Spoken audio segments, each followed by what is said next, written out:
बदलापूर प्रकरणात पॉलिटिकल नराधम कोण? प्रहारचा संतप्त सवाल। बदलापूर आणि कोलकाता प्रकरणातील बलात्काऱ्यांना भर चौकात प्रतिकात्मक फाशी। रॉय आणि अक्षय शिंदेला प्रतिकात्मक फाशी देत प्रहारने केला विरोध। महिला पत्रकाराशी असभ्य भाषेत बोलणाऱ्या वामन म्हात्रेला अगोदरच ठेचा। बदलापूर आणि कोलकाता प्रकरणावरून देशभरात संतापाची लाट उसळली। सोलापुरातील प्रहार जनशक्ती पक्षानं दोन्ही आरोपींच्या पुतळ्याला भर चौकात प्रतिकात्मक फाशी देत निषेध केला।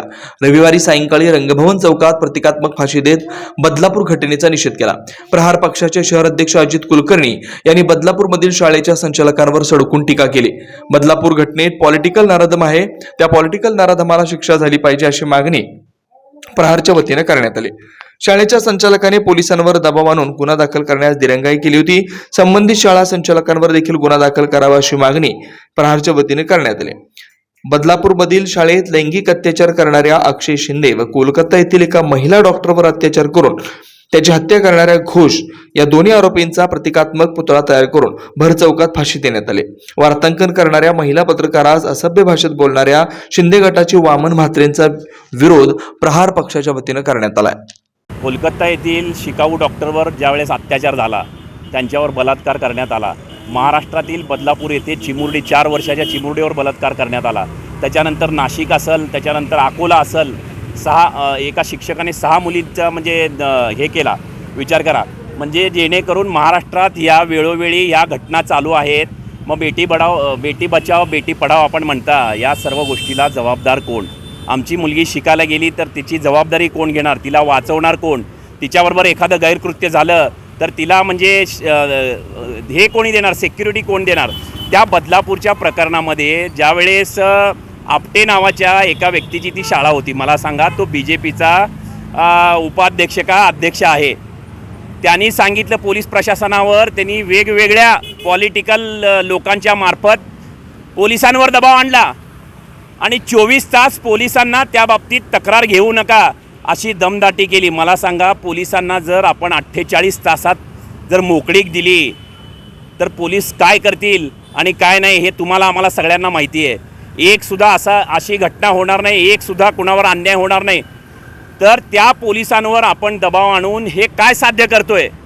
माणुसकीला काळीमा फासणाऱ्या घटना घडलेल्या आहे। हरामखोरांनो, तुमच्या आया बहिणीवर उद्या जर अशी पाळी आली तर जबाबदार कोण?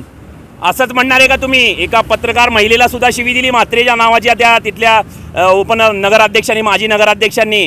हे चुकीचं आहे। महिलांवर होणारे अन्याय जे आहे ते वेळीच थांबले पाहिजे, त्यांची सुरक्षा वेळीच केली पाहिजे, याची जबाबदारी सरकारवर आहे। जशी लाडकी बहीण योजना 1,500 रुपये तुम्ही देत आहात, तशी आमची बहीण असेल, आई असेल, तिला वाचवण्याचे जे काही आहेत किंवा त्यांची सुरक्षाची हमी सरकारने घेतली पाहिजे, मी या माध्यमातून सांगू इच्छितो। आणि आज त्यांच्या प्रतिकात्मक पुतळ्याला फाशी दिलेली आहे आणि जाहीर निषेध प्रहार जनशक्ती पक्ष शेतकरी संघटनेच्या वतीने करण्यात आलेला आहे। धन्यवाद। महाराष्ट्र राज्यात चाललेल्या लहान मुलींवर अत्याचाराच्या ज्या घटना आहेत त्याचा प्रथमतः प्रहार जनशक्ती पक्ष शेतकरी संघटनेच्या वतीने मी निषेध करतो। अशा बलात्कारांना फाशीची शिक्षा हेच एकमेव जे काही कारण आहे, फाशीची शिक्षा द्यावी असे पूर्ण महाराष्ट्राच्या वतीने आणि प्रहारच्या वतीने आम्ही सांगत आहोत। कोलकाता येथे शिकाऊ डॉक्टर जे आहेत त्यांना त्या शिकाऊ डॉक्टरचा सुद्धा बलात्कार करण्यात आला। लहान मुलीचा बदलापूरची घटना आहे, पूर्ण बदलापूर आहे, महाराष्ट्र राज्य हळहळलं। तरी या नराधमांना प्रहारच्या वतीने आम्ही आज येथे लटकून अक्षय शिंदे असेल, संजय रॉय असेल, कोलकाता घटना येथील आरोपी असेल, तर त्यांना प्रहारच्या वतीने त्यांच्या प्रतिकात्मक पुतळ्याला आज आम्ही फाशी दिलेली आहे। तसंच महाराष्ट्र शासनाला विनंती करतो, मी शिंदे साहेब असतील, आपले दोन्ही उपमुख्यमंत्री असतील, यांना विनंती करतो, फास्ट ट्रॅक कोर्टात हा खटला चालवून 7 दिवसाच्या आत आपण तिथं चार्जशीट दाखल करायला लावून त्यांना फाशी द्यावी अशी मी आपल्याला या माध्यमातून विनंती करत आहोत। आणि ते जी बदलापूरची घटना जी झालेली आहे त्या शाळेचं प्रकरण दाबण्यात का आलं, पोलिसांना जवळजवळ 24 तास का लागले या गोष्टीची फिर्याद घ्यायला किंवा या गोष्टीची दखल घ्यायला? याच्या मागचा धनी कोण आहे? आपटे नावाचा जो व्यक्ती आहे, त्याची जी शाळा आहे त्याला कुणी सांगितलं होतं की बाबा थांबा? पोलिसांना कुणी सांगितलं होतं थांबवायचं? पोलीस, महाराष्ट्र पोलीस असतील किंवा आपल्या भारत देशातले पोलीस असतील किंवा जे काही पोलीस प्रशासनावर आमचा विश्वास आहे, जेणेकरून पोलिसांनी ही सगळी बातमी आणि ही गोष्ट FIR उघड केली असती, पण जेणेकरून त्यांना जे थांबण्याचं जे सांगितलेलं आहे याचा मागचा धनी राजकारणी, हरामखोर, नालायक पडव्या उद्या तुझ्या घरात जर कुणाला जर अशी घटना घडली तर तू थांबवणार आहे का लोकांना, हे या माध्यमातून सांगू इच्छितो. धन्यवाद. सोलापूर मेडिसिटी हॉस्पिटल व मधुमेह चिकित्सा केंद्र आजच्या धकाधकीच्या आणि धावपळीच्या जीवनात मधुमेह रक्तदाब रुग्णांचं प्रमाण वाढलंय.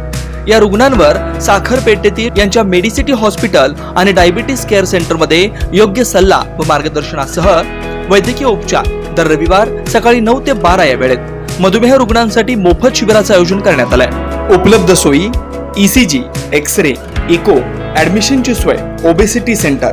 पत्ता सोलापूर मेडिसिटी हॉस्पिटल 360 साखरपेठ नागरी बँकेजवळ सोलापूर. मोबाईल क्रमांक 9420 08 88 41 9404 92 84 45.